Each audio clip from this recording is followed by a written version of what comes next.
So welcome all, and thank you for attending today's event organised by the Early and Mid-Career Researchers and Clinicians Committee of the Australian New Zealand Society for Sarcopenia and Frailty Research. My name is Jack Delabia, and I'm the chair of that committee and also a postdoc at Edith Cowan University in Perth. First of all, I acknowledge that I'm joining this event from the lands of the Whadjuk Noongar people, and I acknowledge the traditional custodians of the various lands on which you all work today, and the Aboriginal and Torres Strait Islander people participating in this event. And I pay my respects to elders past and present and celebrate the diversity of Aboriginal peoples and their ongoing cultures and connections to the lands and waters. I'd like to thank the EMCR committee, pictured here, for all their work and contributions to organising today's exciting event. We're pleased to have over 270 registrations from more than 20 different countries. And as an EMCR committee, our mission is to promote, support and engage with as many EMCRs as possible to shape the future generation of sarcopenia and frailty research. And this is reflected in today's panel of clinicians who are almost all early to mid-career researchers. We have an exciting program aimed to provide some practical insights into how a multidisciplinary team can work together to provide the best care for people with sarcopenia and frailty. And we'll do this using a real-world case study. And there'll be some time following the case study discussion for the audience to ask questions of our panel. And just to note that we're recording this event and plan to make it available on the ANZ SSFR website. Just a couple of housekeeping points. So apart from the panel, could I please ask that everyone has their camera switched off and microphone muted throughout the event? When it comes to the question and answer time, you can click to raise your hand if you'd like to ask a question live, and then you can unmute yourself and turn on your camera when the chair calls on you. Or if you prefer, you can type a question in the chat and the chair will ask it on your behalf, but we'll prioritise live questions. So I'm delighted to introduce today's panel of clinician researchers who will be lending their wide-ranging expertise to our discussion. So thank you all for agreeing to be part of today's event. I'll just briefly introduce each of our panel. If you could just give us a quick wave when I say your name so everyone knows who you are. Firstly, we have Dr. Jesse Zenker, who's leading the discussion. He's a geriatrician working in Melbourne and regional Victoria and completing a PhD on sarcopenia at the University of Melbourne and Australian Institute for Musculoskeletal Science. We have Dr. Kate Fetterplace, who's a dietitian at the Royal Melbourne Hospital and a senior clinical fellow at the University of Melbourne. Kate has over 16 years experience in nutrition support and critical care and completed her PhD in 2020 with her main research interests including energy and protein provision, malnutrition, muscle mass, and how nutrition can influence functional recovery following illness. Stephen Fu is an accredited exercise physiologist with over 10 years of clinical experience specialising in the prevention and treatment of falls. He's also undertaking his PhD at the University of New South Wales and Neuroscience Research Australia, evaluating the effectiveness of reactive balance training on falls in older adults. Elsie Murray is a nurse practitioner with the Central Coast Local Health District Community Chronic and Complex Care Service, liaising with residential aged care homes on the Central Coast, providing clinical support to residents, support facility staff, as well as clinical leadership to the health's aged care response team. And Elsie also commenced her PhD this year at the University of Sydney. Sarah Wilkinson is a pharmacist providing medication review services to those living in residential aged care. Sarah's completed research in identifying potentially inappropriate prescribing and the associations with adverse health outcomes for older adults, and has been a teacher practitioner for the School of Pharmacy at the University of Auckland.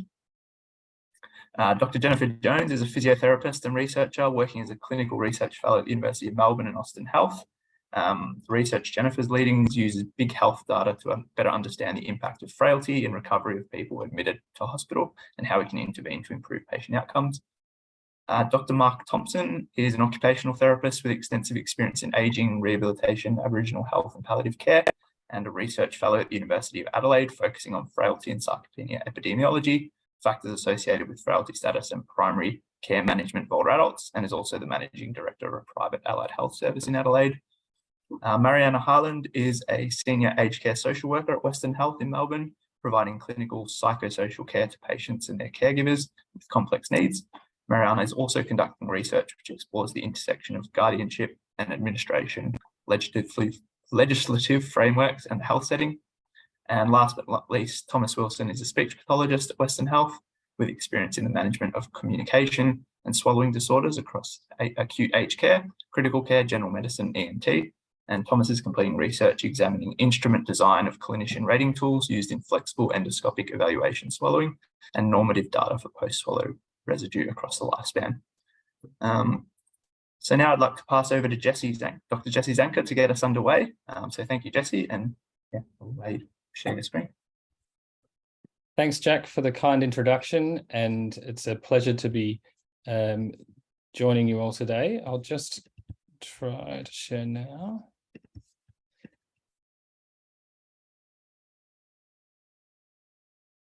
So to begin, I'd also like to acknowledge the traditional owners from the land of which I zoom, which are the Wurundjeri people of the Kulin Nations, and pay my respects to elders past, present and emerging, and also extend those respects to any First Nations people joining us today.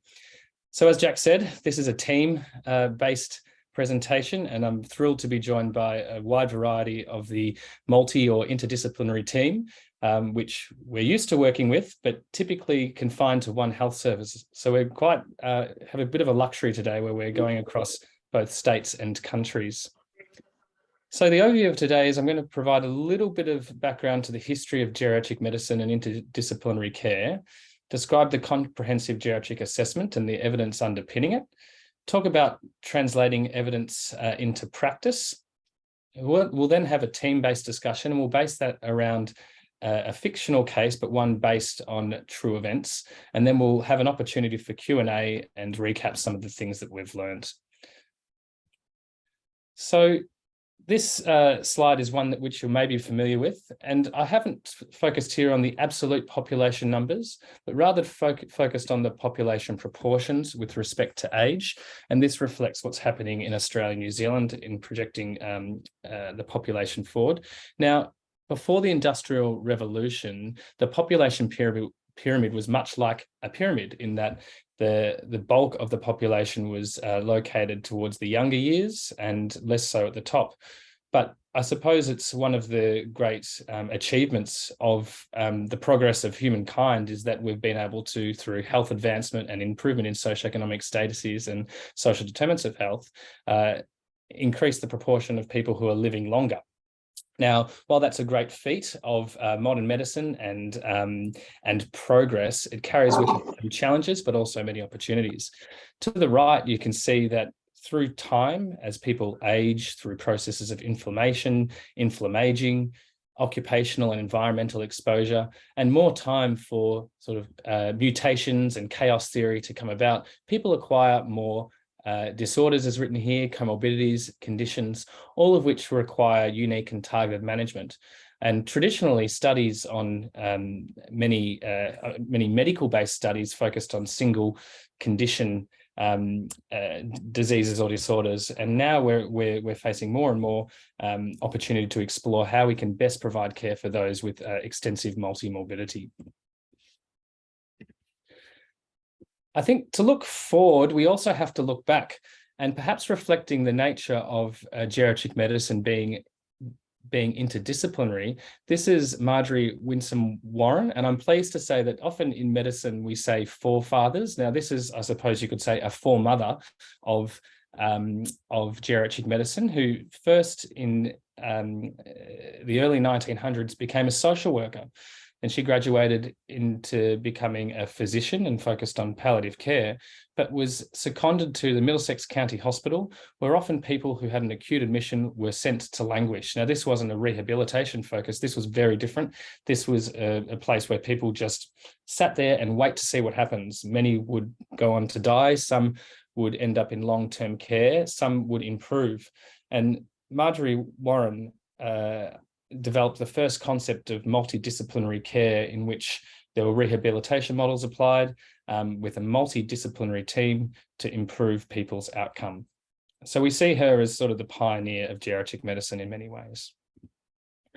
So what is the comprehensive geriatric assessment? So you'll see this abbreviation around CGA. Many of you will be very familiar with it. For geriatricians, it's actually our tool or procedure, I suppose, that we like to think we specialize in.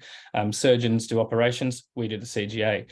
And to do the CGA, we rely on the support of our colleagues who all play an integral role into providing the best care for people. There are many different iterations of what a CGA is and what it means, and it means different things to different people. In general, this is a useful definition which describes a CGA as being a multidimensional, multidisciplinary process looking at medical, social, and functional needs, and the development of an integrated and coordinated care plan to meet those needs. So it's personalised. So this definition was from Age and Aging, a respected journal in 2018. But even since that time, we're progressing to more looking at, rather than needs, looking at individual values, goals, and preferences. With respect to needs is quite a pejorative term. It means that we're assuming we know what people need. We like now to more focus on what that individual's goals and preferences are and how we can meet the needs to achieve those goals and preferences.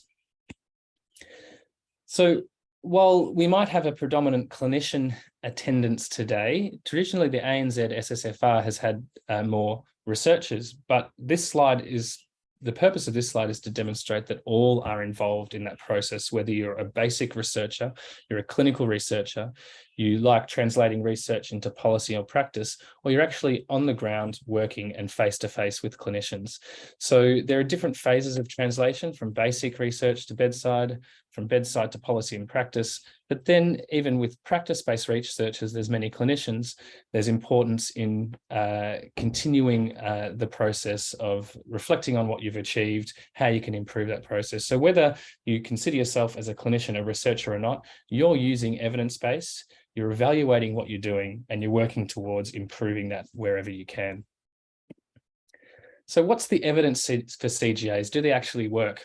Well, they are traditionally pretty hard to study, but there's very good recent studies, some conducted in Melbourne at the Royal Melbourne Hospital through the Resort trial just recently, for evidence that CGAs do make a big difference. And these are some of the points where there's been significant improvements or benefits shown by the implementation of a CGA. And they include in-hospital mortality and readmission, increased chance of getting home rather than ending up in institutional, long-term or residential aged care.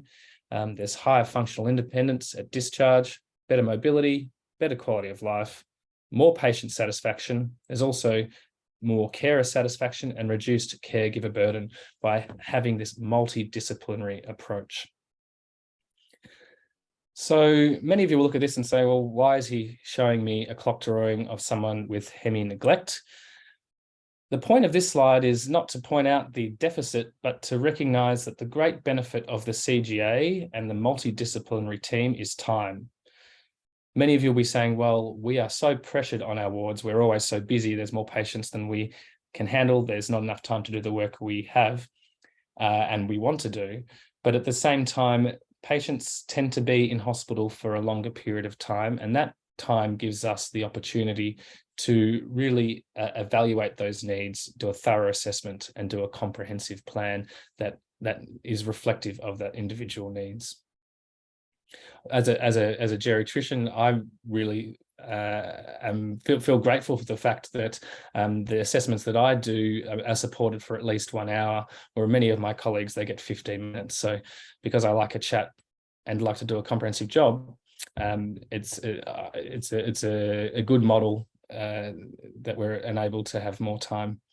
So as I was saying, we need multidisciplinary team. This is an African proverb, but I think it can apply to our setting. But instead of taking a village to raise a child, it takes a village to complete a CGA, which is why we've got the panel members here to be part of that village and share their wisdom. There are many different ways to conceptualize a CGA. I found this to be quite a useful way of envisaging what a CGA might look like. So up the top, we've got the domains which are being assessed. And you can see it's a multi-domain assessment from physical, psychological, functional, social, and environmental. And then that assessment just forms part of the CGA and not the whole. From the assessment, there's identifications of what the problems or challenges are. And then there's identification of those goals or values and preferences that that individual has. I like the language they've used here of bespoke care plan, or an individualized care plan tailored to that person's needs based on their goals. Then there's the interventions that come with that. The interventions are reviewed regularly and they feed back into the assessment. And so the process continues. It's defined by being multi-professional or interdisciplinary and multi-agency. So it often relies on multiple different service providers, not just the one hospital, to complete the CGA for transition into the community.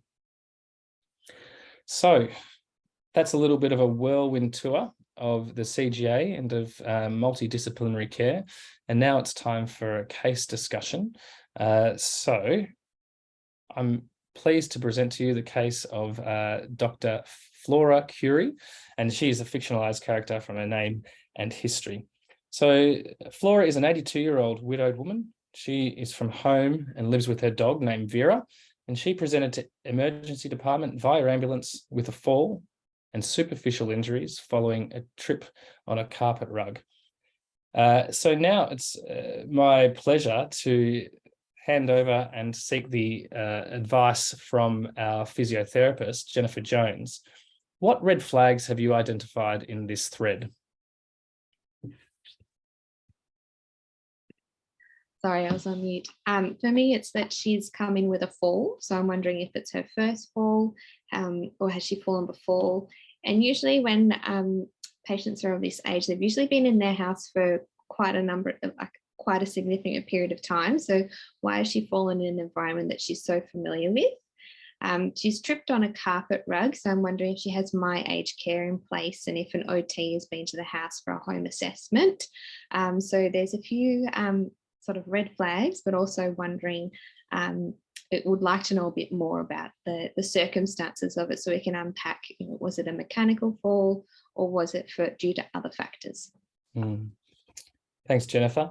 And some other things that I wonder about is dog, good evidence for company, significant trip hazard. Do you see that often, Jennifer? Yeah. When I saw the dog, it's a classic mechanical fall, like the dog's just walked in front of Vera and then she's fallen, or is it because that there's something else that's been going on? Has she been going through a period of decline for the last couple of weeks? Has she been unwell, or has there been a change in like her vision or something that was also contributing to it? Yeah. Right. Thanks, Jennifer. So we'll go now to Flora's medical history. So she has what I think looks like a pretty typical history of what we see with older people presenting to hospital. She's got type 2 diabetes. She's had that for 15 years. She's on metformin and long-acting insulin. She has what's called microvascular complications as a result of chronic high glucose on her red blood cells and in her bloodstream. That's resulted in peripheral neuropathy, diabetic retinopathy, so visual problems, and nephropathy, kidney problems. She's got controlled hypertension, controlled cholesterol problems. She has a history of COPD, but she can walk more than 5 blocks. And she's been a smoker for a number of years. We estimate those in pack years to stratify risk, but she ceased at age 50 and she doesn't drink. She had a gallbladder out 25 years ago, has osteoarthritis of the hip and had a knee replacement. And she's on the wait list for hip replacements, and she was advised to lose some weight first. And she has a history of obesity. I'd like now to ask our nurse practitioner, Elsie. Well, Elsie, what do you think about this level of comorbidity in Flora? And does it fit with what you typically see in older adults admitted to hospital with a fall? Oh, definitely.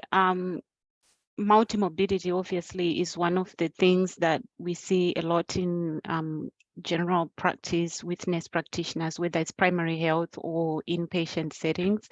And with a healthcare system that was originally created to manage acute illness and injury, oftentimes as a profession, just generally as clinicians, sometimes it can be challenging then to see this increasing degree of chronic health diseases that we are seeing today. Thanks, Elsie. So looking at the medication list, so Flora does admit to occasionally forgetting her tablets about once a week, but she's not quite sure, but she is vigilant with her insulin.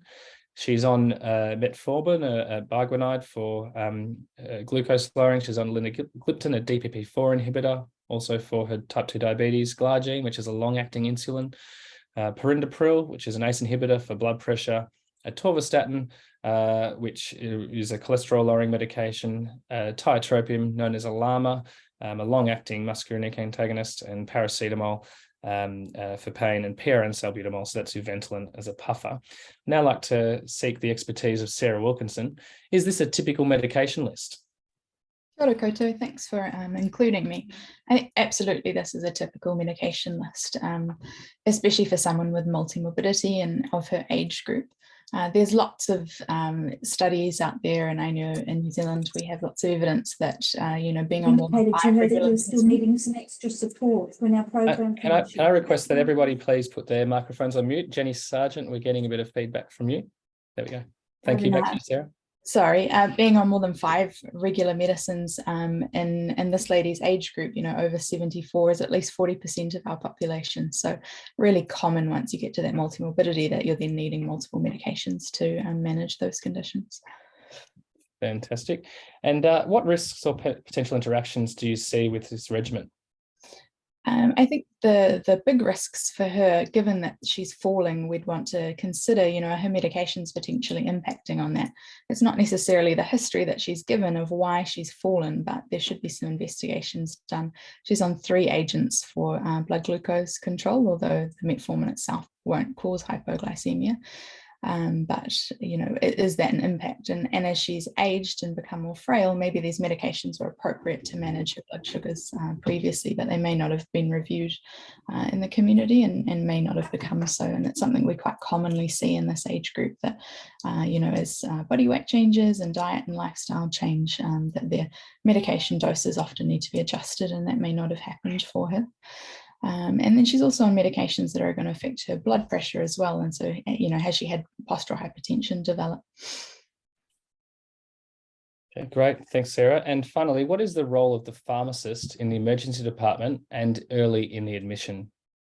The biggest role is on accurate medication history taking. There's lots of evidence that if a pharmacist takes a medication history earlier in the admission, there'll be less discrepancies, and we'll have an accurate history rather than if that's done by a clinician or someone who's focusing on another part of their care. And also with the medicines reconciliation process, we can ensure we're getting safe dosages for their current state, whether that be renal impairment or whatever their acute condition that they've been admitted with as well. That's great. And I can vouch for the invaluable role that pharmacists play in making sure we've got people's medication regimens right, so we know what we're actually working with. So thank you to all the pharmacists out there.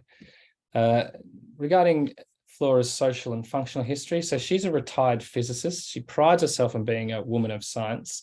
She lives at home with her dog. She is widowed of a late husband, Frank, who died from prostate cancer 5 years ago. She has 3 children, all of whom live interstate. She gets around with a single point stick due to the osteoarthritis I mentioned previously. On further history, she has had 2 falls in 12 months. She's tripped over the carpet or her dog Vera. She manages her personal, community and domestic activities and daily living independently, although her daughter has set up direct debit billing so that she doesn't have to engage in the financial transactions for paying her bills. She drives, she has had no accidents, but she did admit to losing her car in the car park last month.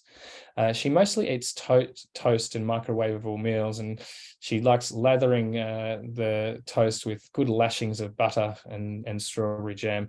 That's mostly her go-to. She's continent of both bladder and bowels.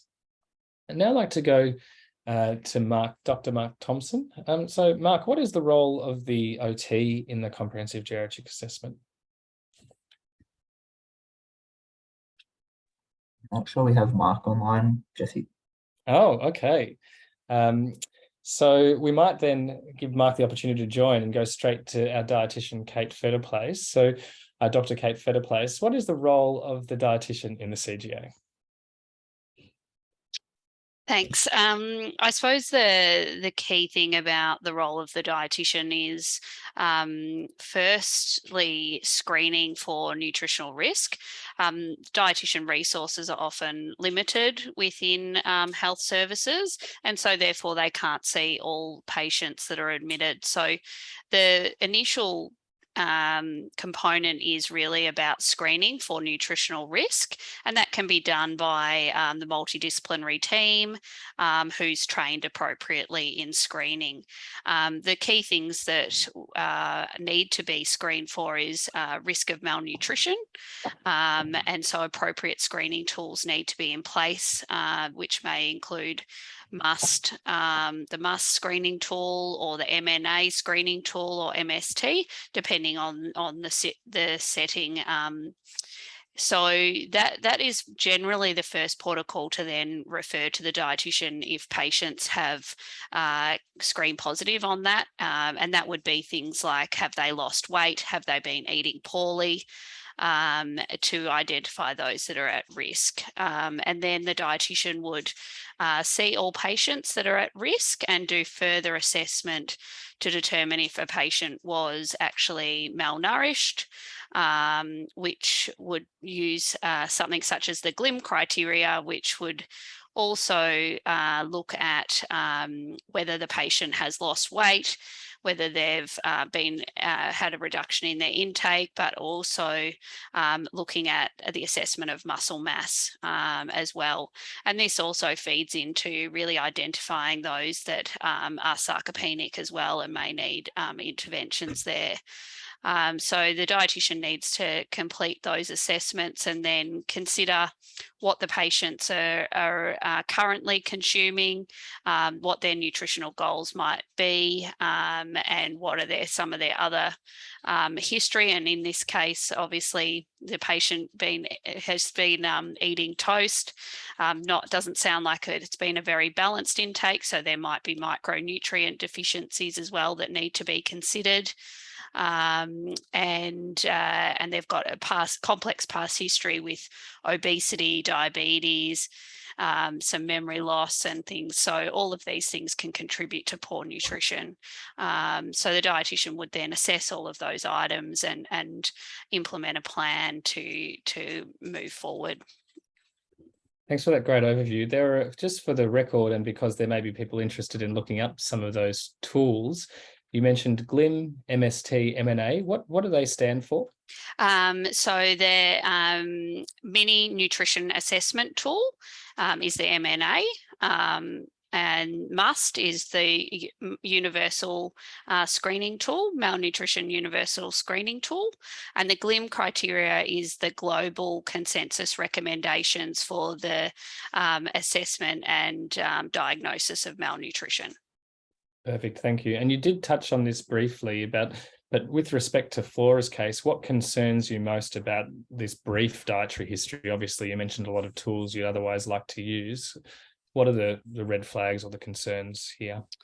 Yeah, I think that we're not clear whether she's been losing weight or really struggling, but the fact that she's only been consuming toast and microwave meals, we're probably concerned that her protein intake would be quite low and inadequate, as well as possibly calcium.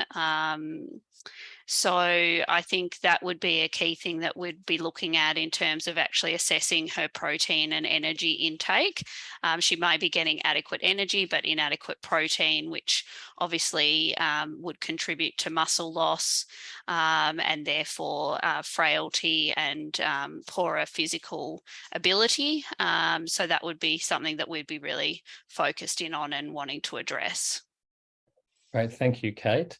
We've been graced with the presence of Dr. Mark Thompson, so I'd now like to shoot to him, Mark, if you had the opportunity to familiarise yourself with the case. Generally, what's the role of the occupational therapist in the CGA? So I guess, can you hear me okay? Loud and clear. Yep, excellent. So in the CGA, OT will be looking at, I guess, how a person's intrinsic capacity or deficits in their intrinsic capacity will have an impact on their function. So in ADLs or IDLs or leisure or other areas of performance where deficits in capacity can then have an impact on independence and performance. But as well as that, looking at a person's environment, either their home environment or the social environment, and how that interacts with intrinsic capacity and the demands of the task that the person's trying to perform. So intervention from an OT perspective can focus on either looking at trying to develop or regain lost function in the individual, modifications to the task that a person's performing, or modification to the environment in which they're trying to perform a task. Fantastic. And what areas of Flora's history concern you? I guess what stood out was her slow gait speed and difficulty with transfers. Also the possible cognitive impairment as well. But then also the fact that she's had a fall based on a trip hazard in her home environment. So possibly those two factors of her intrinsic capacity with balance and mobility and the risks of the home environment together. Excellent. And what would you do, or as an OT, to explore this further? Also, just another point as well was just with her diabetes.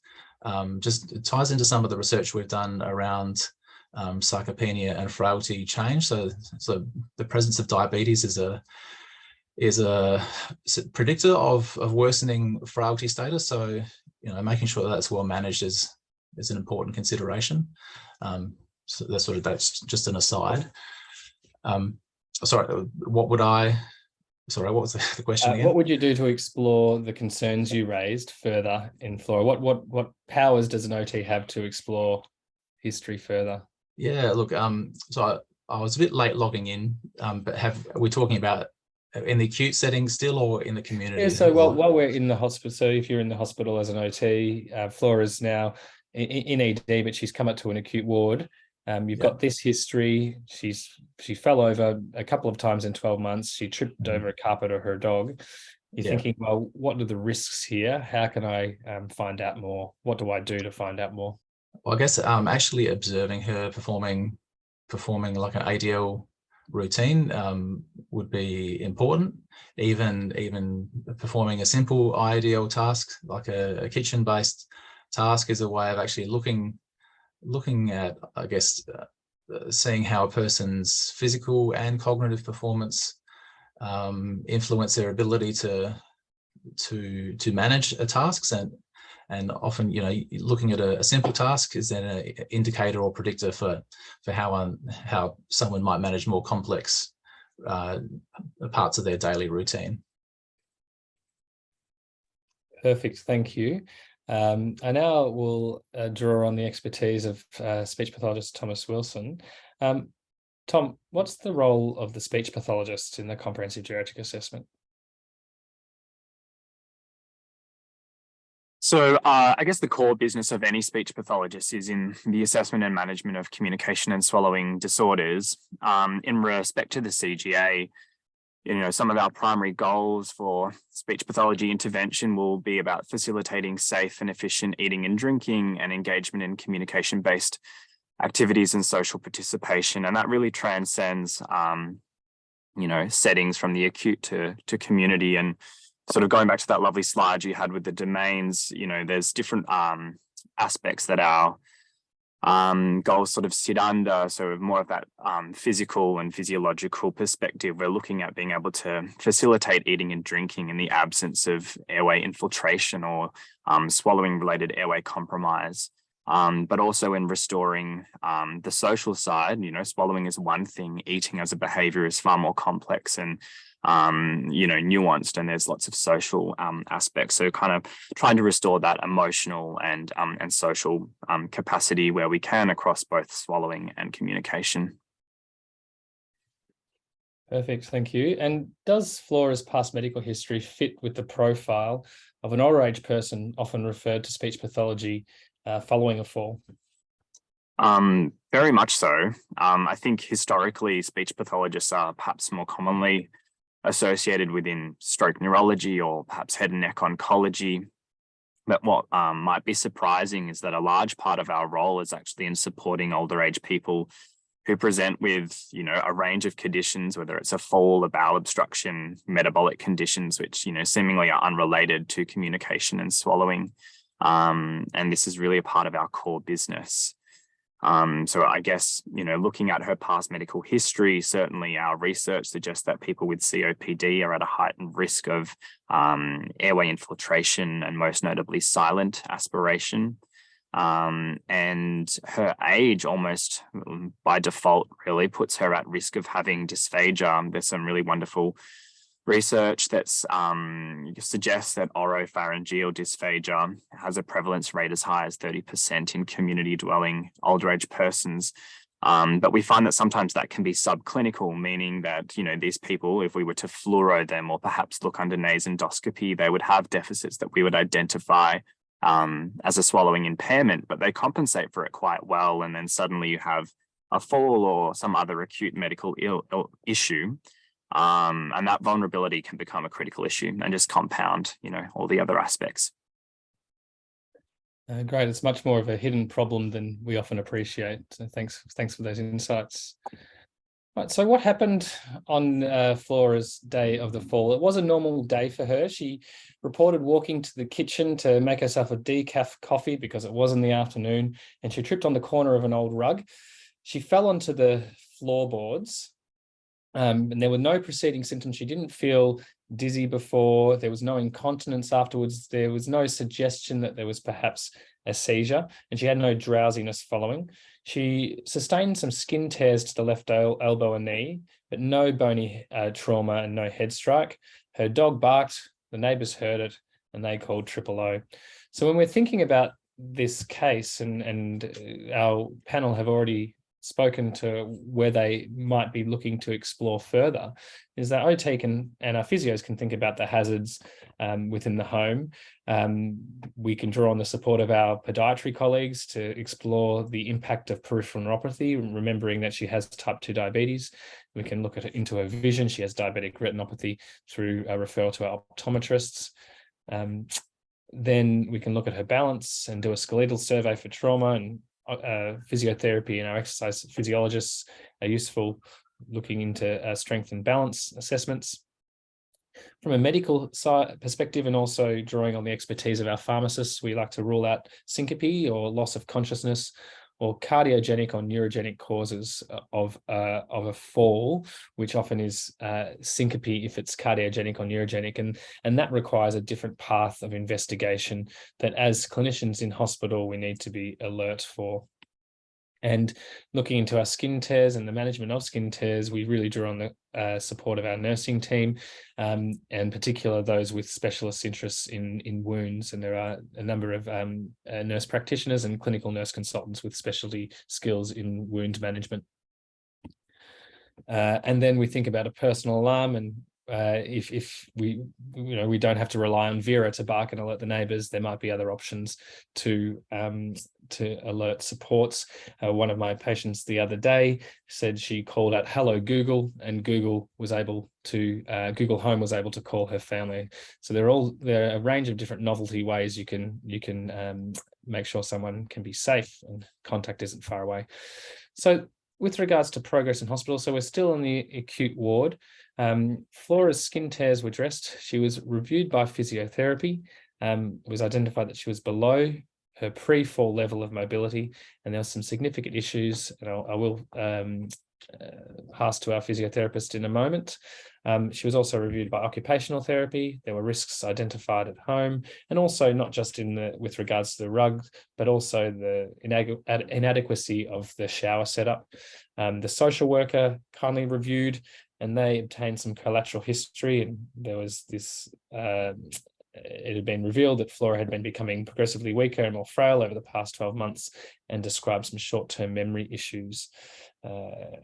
She was reviewed by speech pathology, and there was a recommendation at that stage for a modified diet and fluids to optimize swallow and safety and efficiency. And in the acute, it was determined by the team through discussion that Flora would benefit from a period of rehabilitation, or GEM, or geriatric evaluation and management. And so a planned 2-week admission was arranged for referral to GEM. Now I'd like to ask our dietitian, Kate. Kate, can you speak to the significance? Oh, wait, the progress in hospital. I've gone one ahead. I'd like to go to Mariana, our social worker. So it's noted that social workers obtained some collateral history from Flora's family. Are you able to tell us more about the process of obtaining a collateral history and what this involves?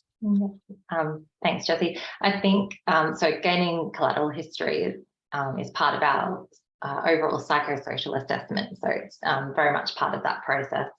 So a psychosocial assessment is focusing on the social and the psychological aspects of someone's life. And as we've already talked about, with the CGA, we know that it's a very holistic focus, and certainly the social is going to impact on the physical and the functional and the health and all those sorts of things. So we do need to have a good understanding of that.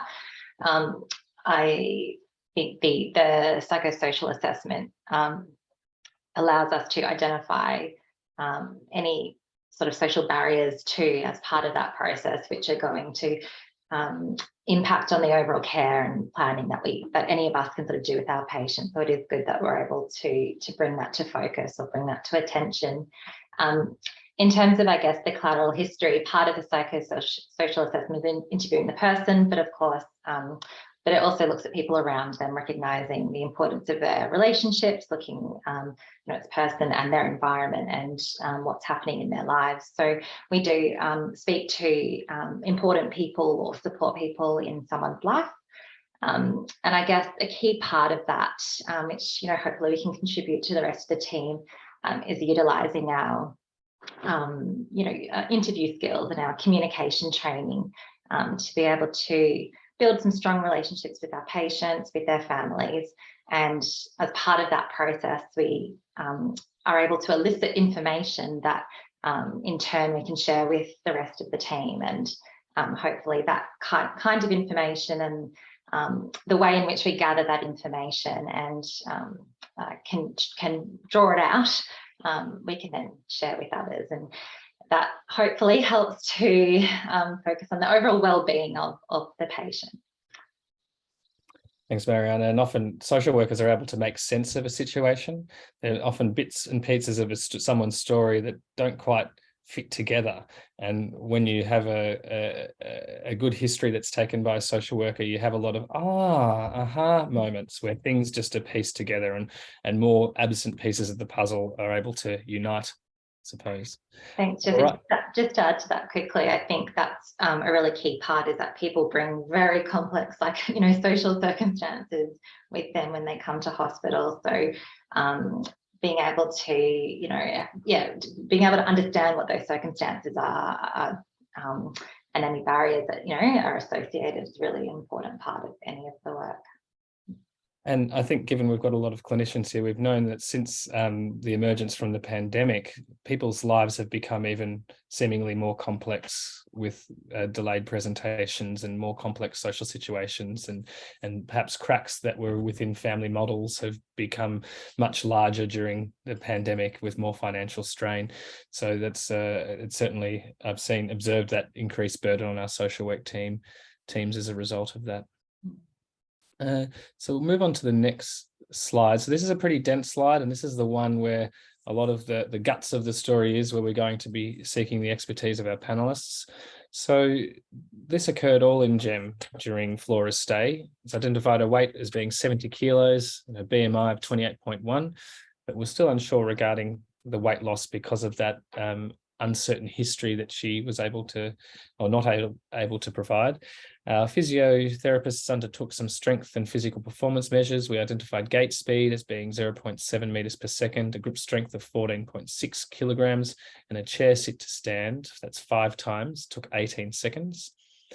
There was some progress made. So mobility gains were made with physiotherapy to independence with a single point stick.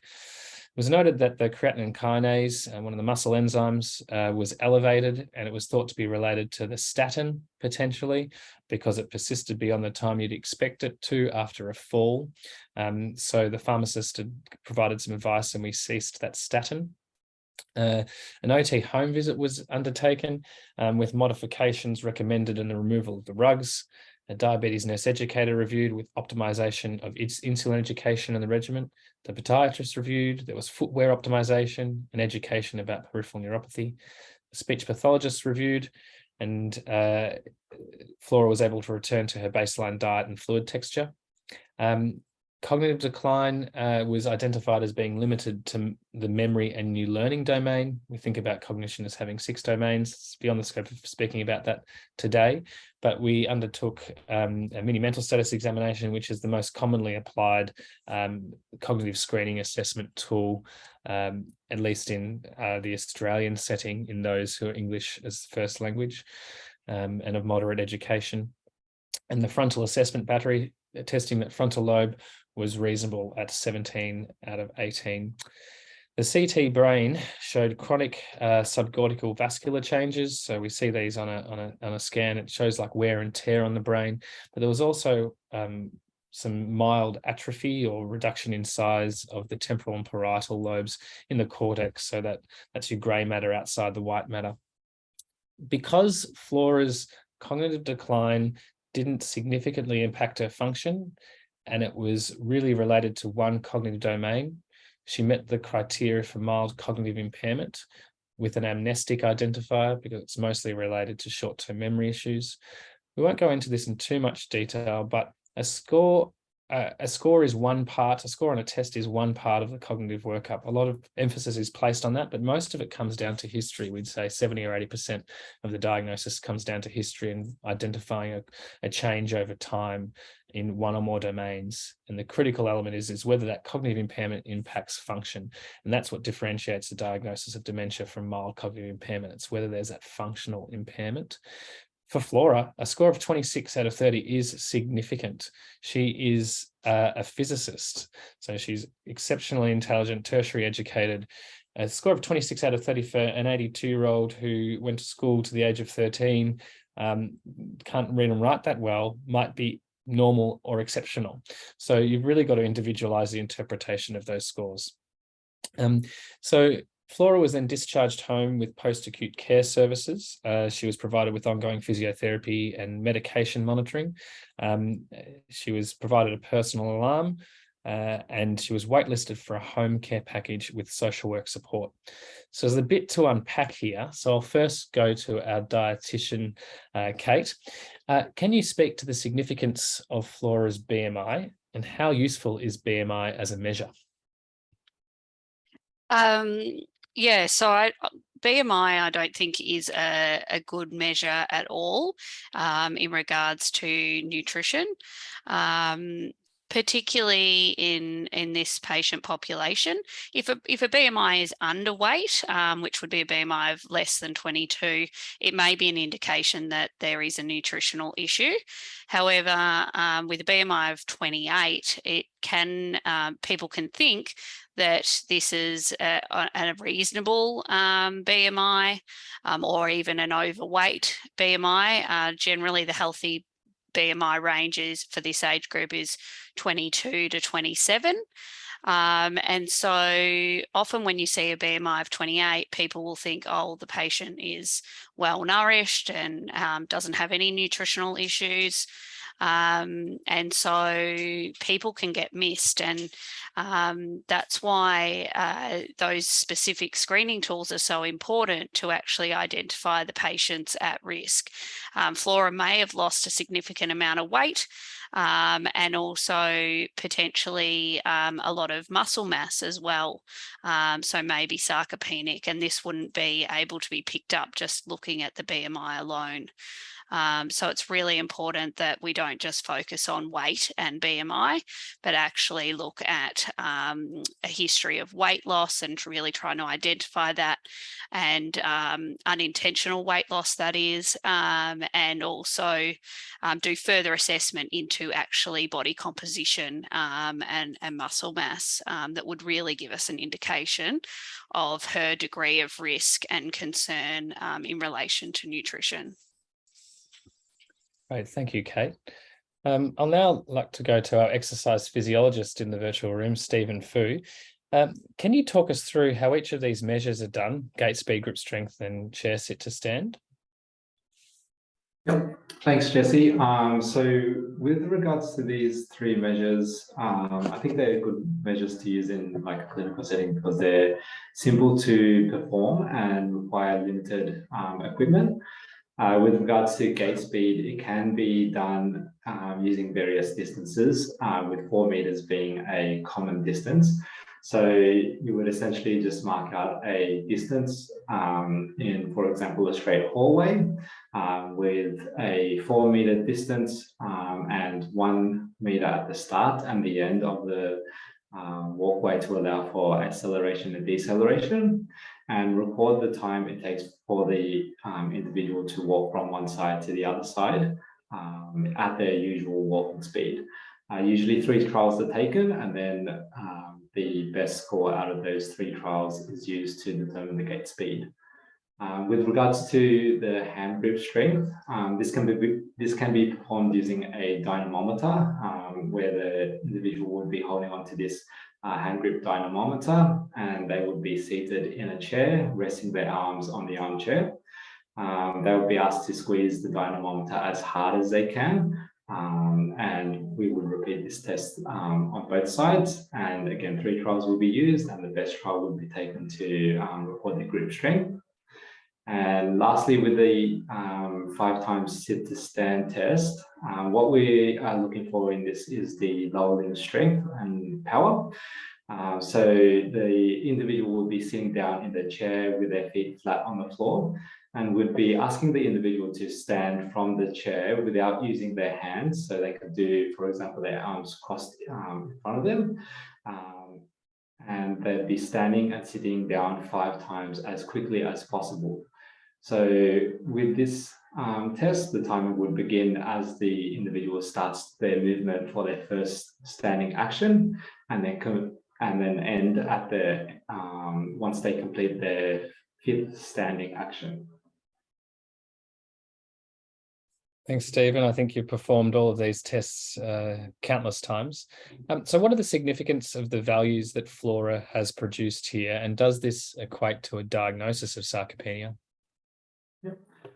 So with all these 3 measures, they are good because they don't only just indicate sarcopenia, they're also used to measure overall health and well-being, and can be indicators of other factors such as disability, morbidity and mortality. For example, gait speed has been also defined as the 6th vital sign, and typically a score less than 0.8 meters per second can be indicative of sarcopenia. With regards to grip strength, it has been used as an overall indicator for general body strength, and there are different cut points available for the diagnosis of sarcopenia. However, depending on where you live, Flora fulfills the criteria for the sarcopenia guidelines, regardless of definition. And then with regards to the 5 times sit to stand test, this can also be used as an indicator for falls risk, with a time greater than 15 seconds to complete it, indicative of both sarcopenia and falls risk. So for Flora, her physical performance measures are indicative of sarcopenia. Fantastic. Thank you, Stephen. I'd now like to seek the opinion of our physiotherapist, Jennifer. What targeted therapy in the geriatric evaluation and management unit is offered to patients like Flora? For a patient like Flora, we would be focusing on strength training, because we know that that's a high value, low cost intervention for people with frailty, particularly when it's paired with some good nutrition therapy. Would also want to lower her falls risk and do that with some high level balance training. And the third part of it is sort of general fitness and endurance, and potentially looking to improve her stamina with some aerobic exercise. So a typical session would involve like a really comprehensive assessment with the physiotherapist looking across all of those domains, and with some really targeted strength or resistance training, taking a functional approach. So thinking about muscle groups that are really important, particularly thinking about quads, glutes, and calves, but making the strengthening exercises quite functional to begin with, and then progressing with weights and resistance. So beginning with things like sit to stand, calf raises, squats, step ups, and those sorts of things. And then also thinking about doing some high level balance retraining to challenge her balance, particularly dynamic balance, because she's fallen when she was in motion. And then the third one, thinking about the aerobic exercise. A lot of at GEM, a lot of people in the physiotherapy gym or the rehabilitation gym will have potentially an exercise bike or a cross trainer or an elliptical, that where Flora could potentially at the end of her rehab session do a cool down, like 10 minutes or so, but maybe work to try and increase that aerobic activity. And I think this is the really prime time to start the habit and the expectation of continuing with her exercise, because we know that it takes at least 2 months to see some changes in strength, and that it's something like around, you need 50 hours of balance training and those sorts of things for falls prevention. So we're starting to plant the seed with Flora about this being part of her everyday life and part of her health care. And so we'd probably set up with also an exercise program, and to start off with exercises that she can do while she's on the ward, and that she can do on her own, so that then she's progressing outside of her physio and rehab sessions as well.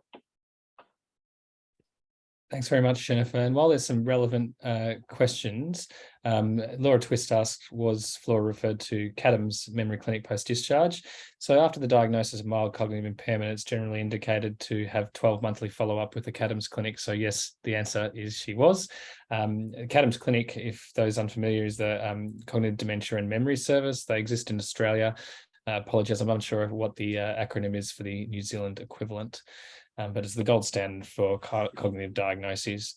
To Wendy Kinton's question, excellent one. Advanced care planning always forms part of the comprehensive geriatric assessment. We haven't addressed it directly here, but this is an integral part of the comprehensive geriatric assessment, where people are able to express their values and preferences, the values being those things they hold dear, the preferences being more specific related to care, and often that can be where Flora would like to be in the future should her health deteriorate, what matters to her most, what care or what medical intervention she'd be willing to receive. This varies by state to state within Australia. I'm unsure, apologies, of the legislation within New Zealand, but generally in most states or territories of Australia, those values and preferences are enshrined in law such that they have to be enacted as per that person's wishes. Thanks, Kate, for answering that question in the chat. I'd now like to go on to Sarah, our pharmacist. We saw here that the CK was elevated at 450. Is this a common finding in older people on statins? It's not that common, but I think the mild muscle weakness is more common than we probably attribute it to. We probably don't test CK as much as maybe we should. But I think what is really common is people remaining on statin therapy when it's not maybe as indicated as it once was for them. For Flora, it appears that it was primary prevention, started with her dyslipidemia, but she's not actually had a secondary event like a heart attack or stroke. And so once you get over the age of 75, the risks and benefits of that statin, start to change for her. So again, it's one of those medications that she maybe needed to have review of as her age and frailty state changed, to have prevented that potential outcome for her.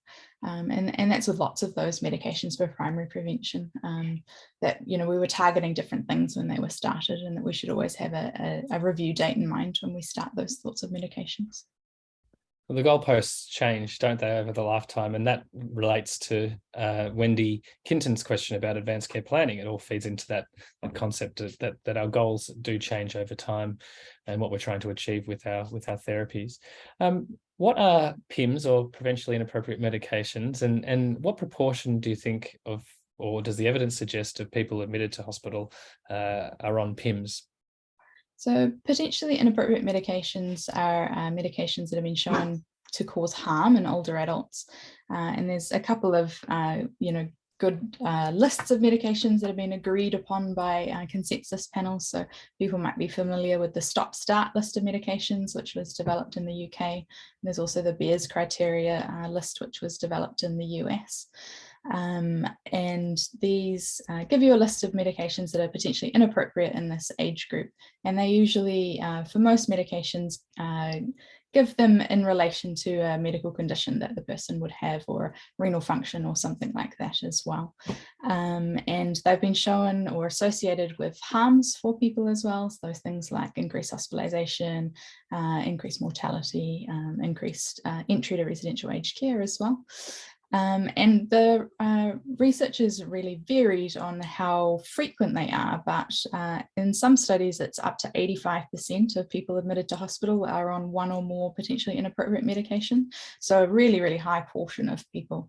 On average, most studies are between 40 and 60%. So, a huge portion of people are on these medications. So medication review is really key.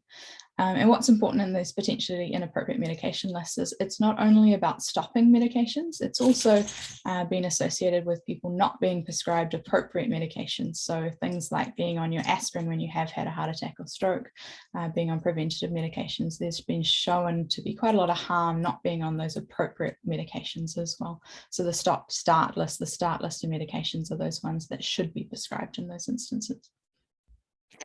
Thank you. Can I ask, the language seems to have changed a little bit. 5-10 years ago, it was about deprescribing. It is now more about rationalizing. Is that correct? And yeah, that's right. Because at that point is when the research came out to show us that we actually have a bigger impact by making sure people are on appropriate medications, e.g. being prescribed the right medicines, not just deprescribing appropriate medicines. So that's why we think about rationalizing. So making sure that we have appropriate medicines prescribed, deprescribing appropriate medicines, and ensuring doses are appropriate for our patients as well. Great, thank you. I'll now go to Mark, our occupational therapist. Can you tell us about the indications and process of an OT home visit, and how often do plans change for people based on that home visit?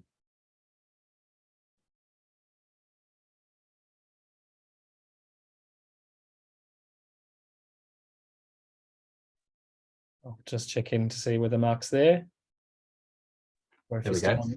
There you are. Yes. So my perspective working in the community is often I don't have a full hospital workup to guide what's going on with a person. So just getting a sense of those intrinsic capacity factors, which we've actually got from the hospital assessment, is a valuable process. So then really looking at how that person interacts with their home environment.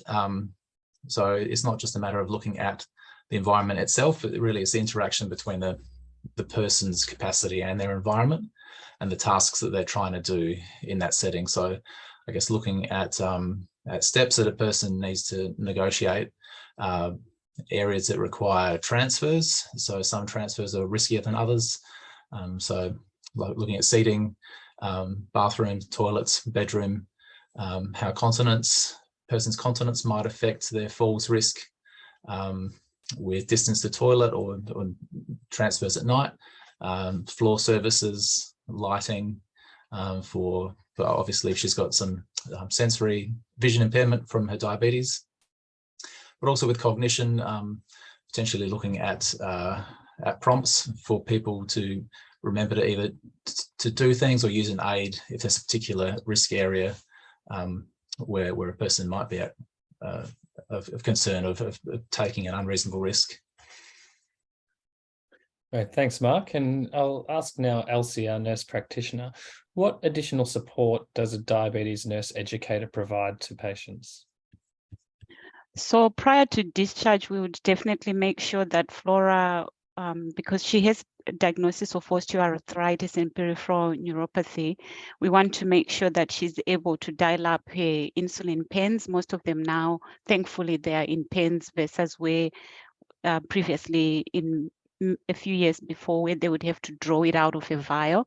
So at least we need to make sure that her dexterity and grip strength, which has been already assessed by physio or physio and OT to make sure that she's able to dial the pens. And her vision, obviously, we want to make sure that she returns demonstration of saying, let's dial up 2 units or 3 units. What does that look like? And assessing that she is aware of the storage of the insulin. Definitely, she's a very intelligent woman, but there has been identification of some short-term memory problems.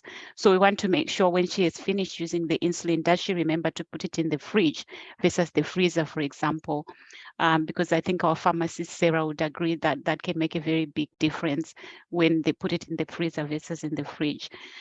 And also the monitoring of the blood glucose, that they are able to correctly demonstrate the finger prick, the process of getting blood, checking the results and what to do with the results. Like if you see that is really low or it's too high, what are the things that are in place that have been ordered by the doctor, and we make sure that the Flora is able to tell us what happens in what scenario. And also how to dispose of the sharps, because she's a false risk. Just to know that this is the sharps container, this is where you're going to put your needles afterwards, and also to remove the needles, which is really important. And of course, this is a critical medication. I'm focusing more on the insulin, obviously, from a diabetes point of view, because if you took 3 Panadols by mistake versus 2 Panadols, it's not as critical maybe as injecting 8 units of insulin when you're supposed to inject 2 units. It's not one of those medications where we can say oops afterwards. Obviously, as the dietitian has said, your nutrition, we want to make sure that has been reinforced. And as you said, Jessie, earlier on, from a nurse practitioner point of view, our consults tends to be longer and more holistic, just like the geriatricians are. So we want to make sure that we piece those things together that are sort of in between in terms of medication management. And then if we see that there are gaps, we can then try and talk to our social worker about finding the packages, depending on the context here in Australia or in New Zealand or any other country. What are the packages, or what are other nursing services that are available to support Flora to stay in her home? It could be a registered nurse or a nurse aide who comes to monitor her during those times when she's administering her insulin.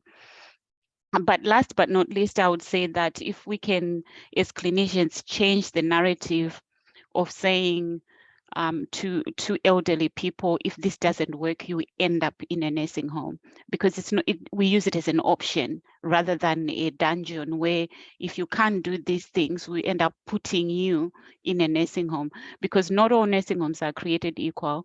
But if you do your own research, there are several nursing homes that are doing the right thing, that some elderly people, if they are no longer able to look after themselves, they are better off in an aged care facility where they are monitored 24/7 by registered nurses and care workers, versus the multiple risks of falls, forgetting to take their medication. So I would discuss with Flora that it is an option rather than a banishment that happens if you can't look after yourself at home. Thank you. Thanks for that really thorough review, and I really agree with not using nursing home as a stick, as opposed to discussing it as a suite of options rather than making it so I suppose paternalistic in some ways. Thanks, Alcia. Now I'll go to Thomas, our speech pathologist. Tom, what additional supports can speech pathologists provide for people with mild cognitive impairment regarding optimization of communication? Thank you. Really, I think a core part of our role is in the assessment of cognitive communication deficits. So I think speech pathologists are very well known for in the aphasia space and language specific disorders of communication. But sometimes it's those which manifest from more broader deficits across cognitive domains that can manifest in problems. So oftentimes we're looking at functional assessments of CogCom, and certainly in my workplace, we do this quite closely with our colleagues in OT. And And our interventions, depending on the severity and the context from the social history and their support network, can either be rehabilitative or compensatory. Examples around looking at strategizing for problem solving. You get a stranger knocking at your door at 11 o'clock at night and talk me through what you're going to do. They're insisting they let you in, you let them inside, for example, and really looking at, the functionality of using a personal alarm versus being able to call for help in an emergency, for example.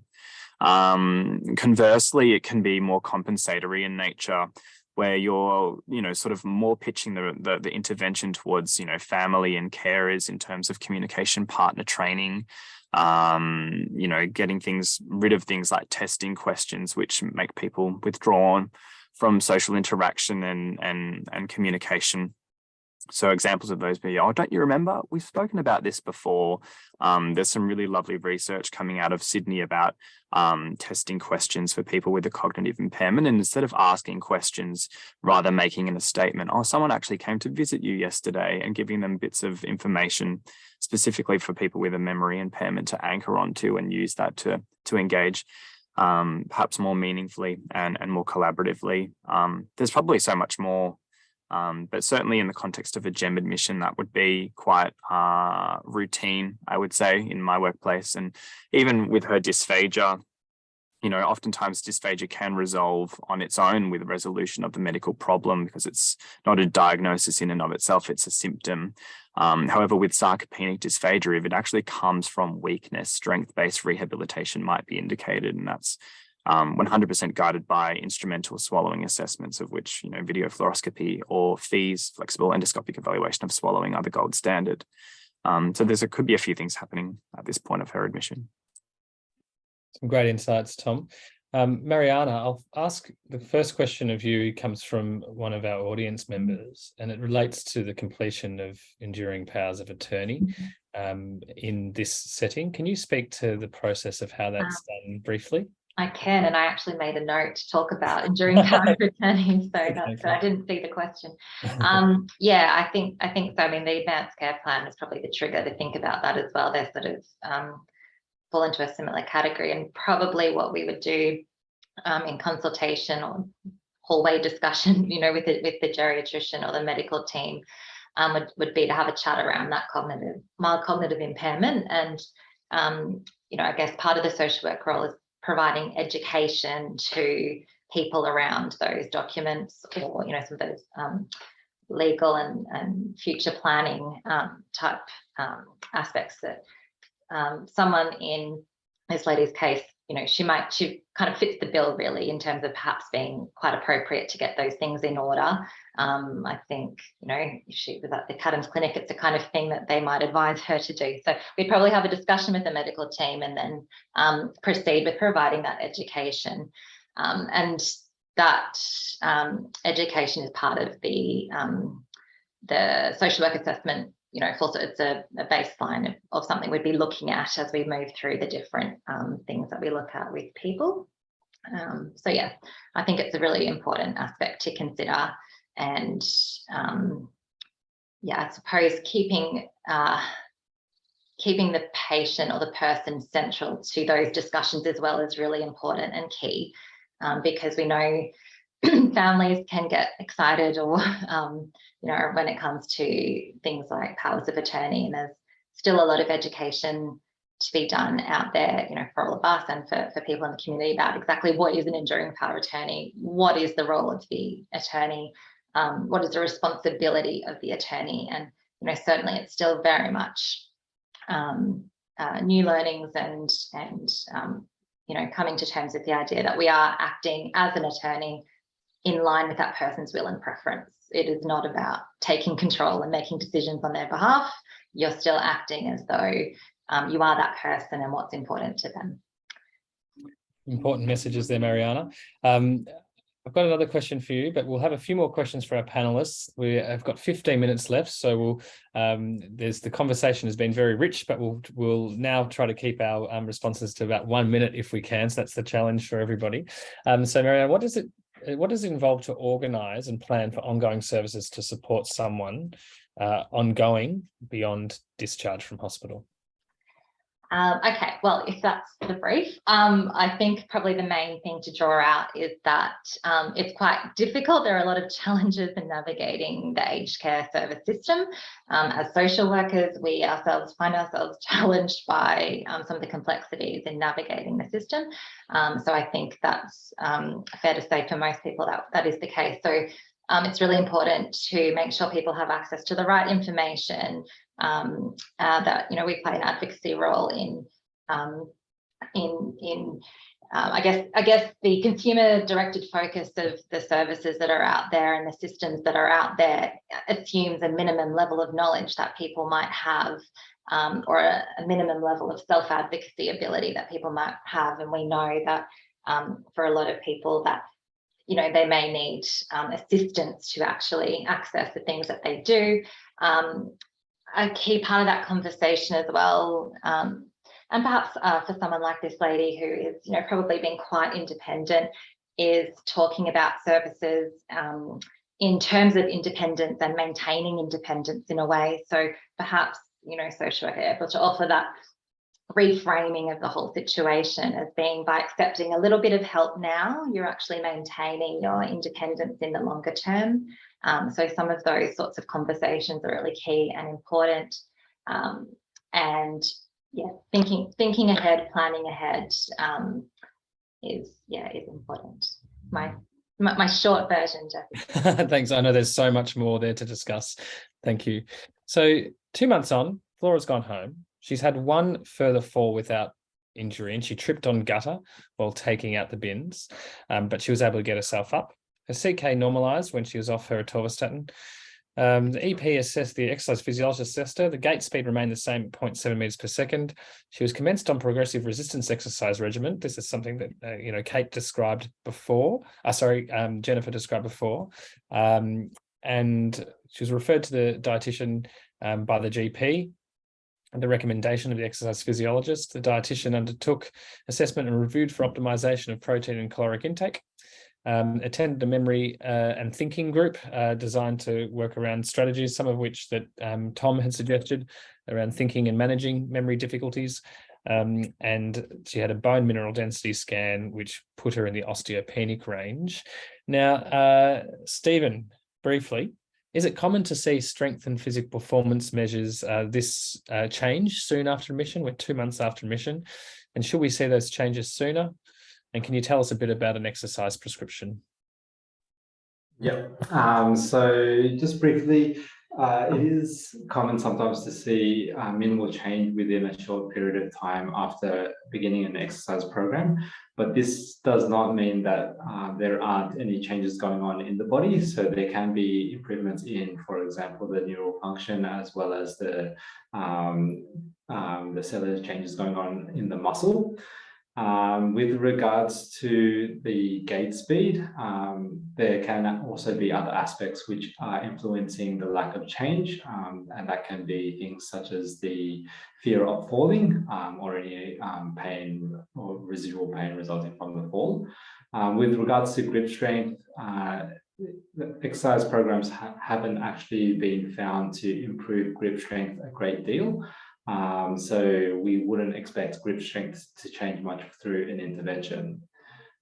With regards to the exercise prescription, as I think it's mentioned on the slide, there is a progressive resistance exercise program is important. So this usually begins with it could begin without using any specialized equipment, beginning with things like sit to stand, or general body movements where you're doing hip flexion or hip extension, those sorts of things, where you're sort of working with body weight and then progressing to adding some other weights to it to greater challenge the individual, so that they're working at like a moderate to somewhat hard level. There are guidelines for resistance training, which have been set by the American College of Sport Medicine, which includes like performing a minimum of 8 to 12 repetitions. The resistance training performed several days a week at a certain percentage of the repetition maximum But these guidelines can also be adapted to the individual. Right, perfect. Thank you, Stephen. And just to quickly answer one of the questions from Mike Tyland, I think that might be US based. So in the Australian New Zealand health system, it's universal access. We have everyone who's underwritten who's an Australian citizen by Medicare. So all of these services are publicly funded and are available to people independent of their financial or insurance, private insurance status. I'd like to ask Kate a question now. So what are the goals of therapy for Flora from a dietitian perspective, and what would your goal weight BMI be? And how would you optimize protein and calorie intake? If you can do that briefly. Yep. I think the thing that I wanted to highlight was that the dietitian really should have been involved much earlier in this case. It seems that probably the referral within the hospital setting wasn't necessarily done. But at this point, the assessment by the dietitian, the goal would be to maintain her weight, but to optimize her muscle mass. I think it's clear that she's sarcopenic and has probably lost a significant amount of muscle, which is contributing to her poor physical function. So therefore, the goal of the nutrition therapy would be to provide adequate energy to maintain her weight, but really optimize her protein intake, aiming for at least 1.2 to 1.5 grams of protein per kilogram per day. There might be some other specific nutrients that may be considered that has been shown to increase protein muscle synthesis and therefore assist in muscle gain, which might include things such as leucine or HMB supplementation, as well as optimizing micronutrients such as vitamin D. Probably she would be prescribed some nutritional supplements to aid in this increased protein intake. But it would be dependent on her current intake and what she would actually be able to tolerate. Perfect. Thanks, Kate. And so we go to 6 months on. Fortunately, Flora's had no further falls. She's been vigilant and has attended the weekly exercise and exercise with the exercise physiologist and twice weekly group classes. Her gait speed has improved. Her hand grip strength hasn't. This relates to what Stephen was describing before as meaningful change. You can sometimes see gait speed improvement, but not so much grip strength with intervention.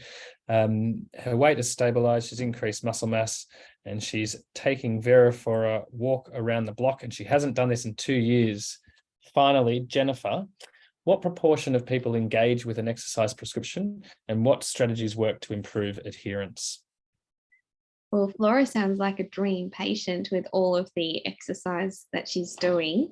In terms of adherence, there's some really good research that's coming out of Melbourne Uni in osteoarthritis, looking at patient characteristics or predictors and different trajectories for adherence, and the use of behavior change techniques to really optimize on that. So I think that the key thing that really helps with promoting adherence to exercise is using those behavior change techniques early and using that to set patient-centered goals. What does the patient want to do, and how can sort of coach in the way that exercise can be seen part of their daily life and part of their health care, and seen as something that they do as routinely as taking her tablets for and those sorts of things.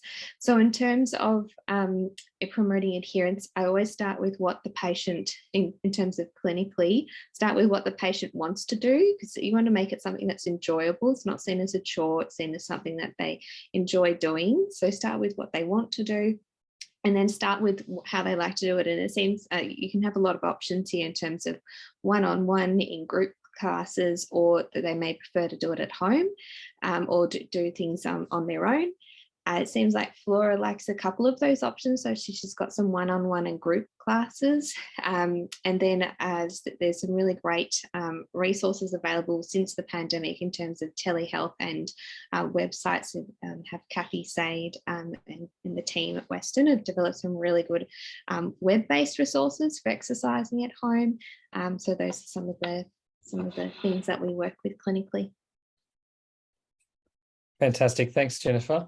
And now to our last slide, where we're just sort of summarizing, which I won't read out for you for interest, but I'd really like to thank the expertise of our broad panel, who each brought something different to the discussion and to Flora's case. And you can see how having an interdisciplinary team with individualizing or producing bespoke care plans for people that accord with their values and preferences are really important in the way in achieving great outcomes for people, or the best possible outcomes. So thank you to our panelists and the ANZ SSFR for hosting us. We've now got some open questions, which my colleague Ben Kirk is going to lead, unless Jack is handing over to Ben first. And while we do that, I'll give you the opportunity to look at some of these consensus guidelines that have been developed by our team. You can hover your QR code over both of these articles, which are open access. We've recently published last month the consensus guidelines for sarcopenia in Australia and New Zealand, which were consumer and expert informed from around Australia and New Zealand. And then we've had a task force develop some management and screening diagnosis guidelines for hospitalised patients with respect to sarcopenia and frailty. Feel free to enjoy those. Ben, can you take it away? Yeah, absolutely, Jesse. Thanks for that interesting discussion and all the rest of the speakers. So does anybody else have any questions for the speakers that they would like to ask? Feel free to unmute yourself and speak away if you do.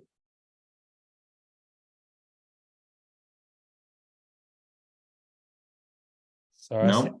I think I stole your thunder by asking some of the questions during the talk while they were relevant to the slides. No, I was happy just sitting here. You made my life a lot easier. Kate's already answered back that one. Thanks, Kate, for that interesting response.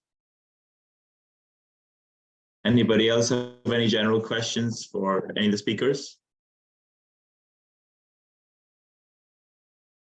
No? Stephen, I have one for you.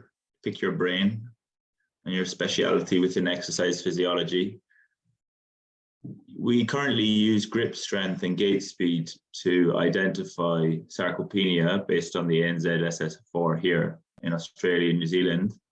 So how do you decipher, let's say, the muscle component, what that plays in gait speed or grip strength versus if an older adult has other conditions, say osteoarthritis, rheumatoid arthritis, but particularly osteoarthritis, whereby sometimes it can be quite vague and subjective how you diagnose it.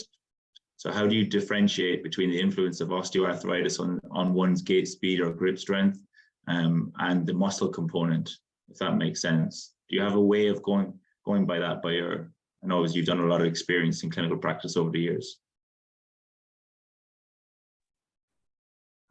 Yeah, so I guess, especially if you consider osteoarthritis, especially in the knees, that can affect the performance for tests such as the 5x sit-to-stand test, where it may be limited instead by the range of motion or the pain in the knee, as opposed to the strength around in the, I guess, the quadriceps. With regards to the sarcopenia definitions, especially, there are several options for the measures that you can be used. So that's where you can use grip strength as an alternative measure for the strength values. And then in general, if for example, the individual presents with probable sarcopenia, that would in itself would be like a good indicator to begin management for sarcopenia to prevent the worsening into the further stages of like severe sarcopenia severity. Great, thanks. Yeah, I was actually asking because I saw recently in the European Sprint trial, which is a large multi-center randomized clinical trial looking at exercise and diet and how it influences sarcopenia. And I saw on their baseline characteristics, I think it was something crazy, like 80% of those identified with sarcopenia by the European definition or some variation, nearly 80% of them had osteoarthritis. So I wondered, what are they actually measuring here because of the influence of osteoarthritis on your gait, or even be a chair stand as well? your ankles, knees, hips, range of motion, and things like that. So I think it's something maybe we consider on new sarcopenia definitions, how non-muscle related factors can influence grip and gait, which are so commonly used to identify sarcopenia.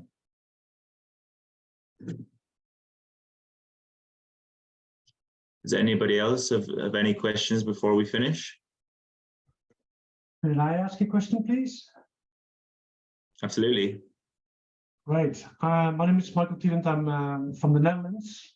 Many dietitians and physiotherapists are hesitant to do a heavy resistance exercise training protocol, especially when people are malnourished. So what are your thoughts on this? Do you stop the exercise protocol or limit it, or do you have any advice for us here in the Netherlands? That's a great question.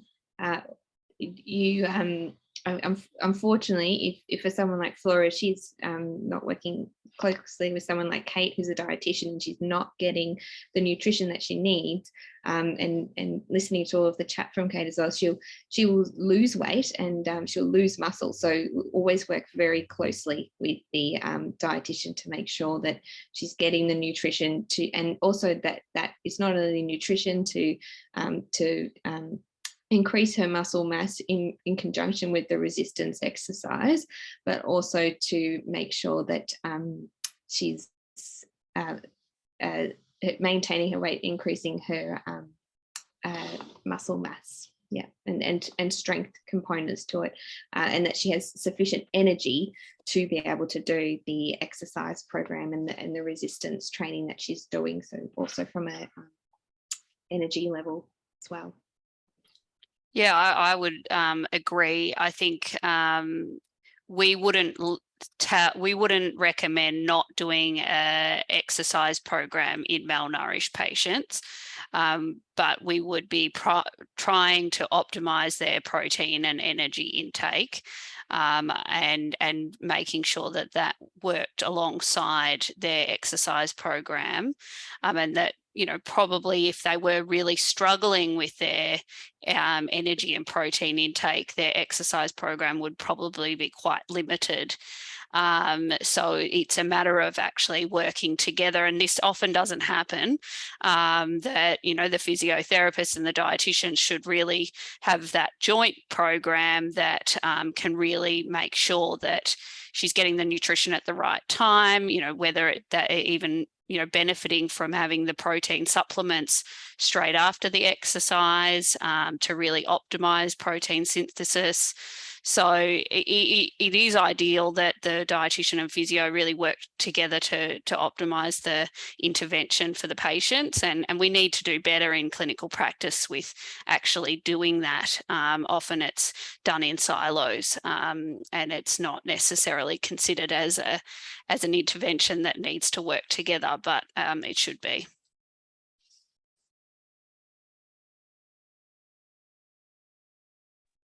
And sorry, I think it's also important to point out that with regards to the resistance training or the strength gains, you don't necessarily have to lift heavy weights.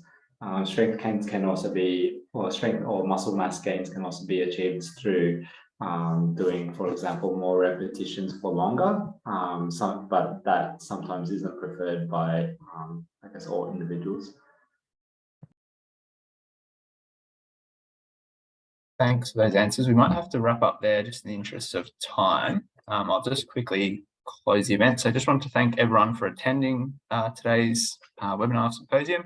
And I want to especially thank all the panelists for their time and insights. I think it's been a really great practical discussion. And a huge thank you to Jessie for preparing the case study and for leading the discussion today. We really appreciate that.